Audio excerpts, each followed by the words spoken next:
Kellyanne Conway, now former counselor to President Trump. Kellyanne, great to have you on the program and good to see you. First up, to quote John Roberts a moment ago, parents are fired up. But then you just heard from several moms right there, a Florida parent saying don't underestimate what moms are doing behind the scenes, talking about this mobilization effort that is happening. Another mom, parents' rights are the #1 issue for the midterm elections. You agree with that? I do. And Joe Biden and the Democrats are already having a hard time keeping their grip on the suburban women who helped him get to the White House, in large part because of the education issue. Sandra, we saw it laid bare in the governor's elections in both Virginia and New Jersey. And quote after quote, poll after poll after the fact proved that education and parents were a top issue in both states. Murphy almost lost in New Jersey. He barely won by 3 points, a state that Joe Biden had carried by 16 just a year earlier. And if you listen to some of the parents, they say, listen, I'm a lifelong Democrat. I believe this, that, and the other with the Democratic Party. I align with them on these issues, but nothing is more important than my kid.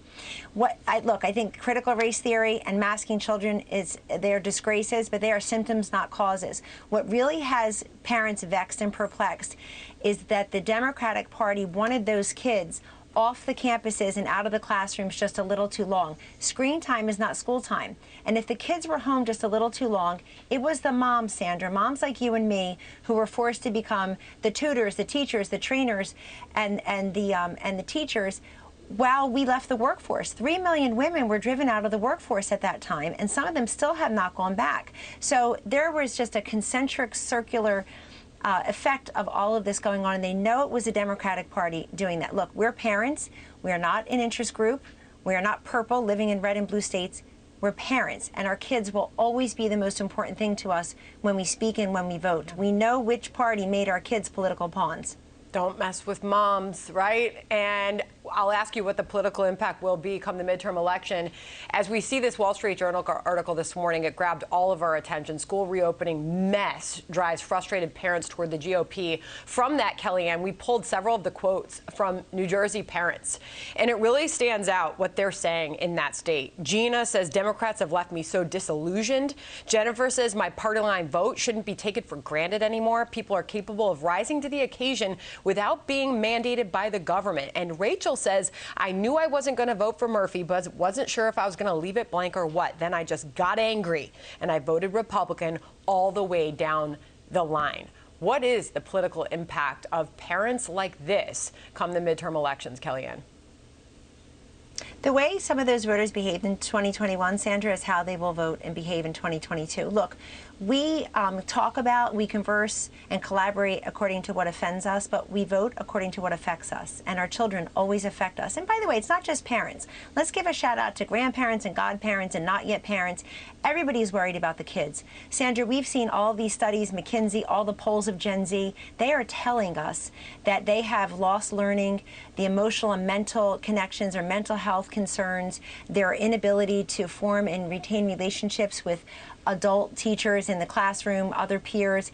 It's all been affected. And you will see parents, I think the big issues going into the midterms are education, affordability, and security. And all of those are in the direction against the Democrats. You know, it's curious to me that the Democrats, their top leaders, the president, the vice president, Nancy Pelosi, Chuck Schumer, even AOC, some of the loudest mouths out there, have no school-age kids.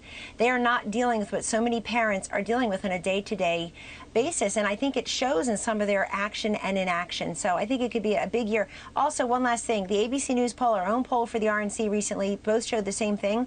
After years and years of Republicans being behind the Democrats by about 18 to 22 points on which party did you trust more on education, they're now closer to within the margin of error. Wow. Republicans have really bridged that gap. But they need to talk about school choice, charters, educational freedom, opportunity scholarships, as well as lockdowns, closures, masking, and CRT, the whole bit. You can't find a single Democrat in that Congress, Sandra, who's for school choice and charter schools, and that's too bad. The Republicans are. All right, Kellyanne, good to get you on today. Hope to have you back. Thank you very much. Thank you, Sandra. All right. Hi, everyone. I'm Brian Kilmeade. I want you to do me a favor. I want you to click to subscribe to the Fox News YouTube page. This is the only way that I know for sure that you're not going to miss any great commentary, any great news bites, any great interviews coming your way on Fox. You can get it all here on YouTube. So subscribe right now.